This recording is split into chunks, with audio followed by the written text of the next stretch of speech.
Et pour revenir sur ce sujet qui est sérieux et qui vraiment est malmené dans ces débats, je voudrais revenir sur la situation de la ruralité.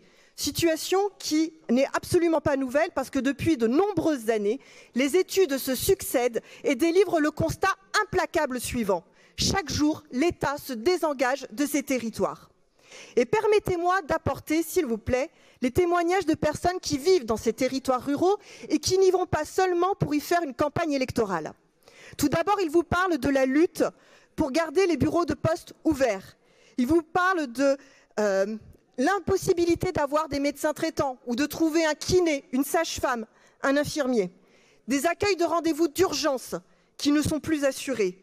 Oui, il y a une réalité des déserts médicaux et ce n'est pas Doctolib qui va y remédier.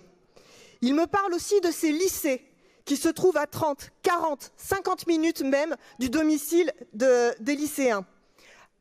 Vous comprenez que c'est bien sûr que le trajet aller dont je parle, donc en trajet aller-retour, on peut aller jusqu'à 2 heures. Il vous parle aussi des transports insuffisants, des accueils de gare qui ferment. Pas plus tard que le mois dernier, la gare de Farmoutier a fermé en Seine-et-Marne. Il vous parle aussi de ce repli industriel terrible qui saccage des compétences que le monde entier nous enviait. Je parle de Arjowiggins notamment, qui était une industrie en Seine-et-Marne qui a fermé et pour laquelle ni le gouvernement ni la région n'a versé la moindre larme ou la moindre subvention. C'était une industrie qui faisait du papier sécurisé et qu'aujourd'hui nous devons importer. Bonjour le bilan carbone. Pour conclure, ce n'est pas d'une agence Cap Rural dont nous avons besoin. Nous avons besoin de justice territoriale, nous avons besoin de planification.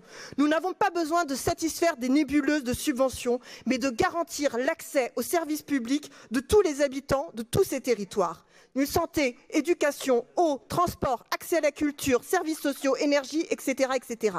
Jamais, entendez-moi bien, jamais une agence ne remplacera ce qu'il y a de plus précieux dans ces territoires, les services publics et la justice territoriale.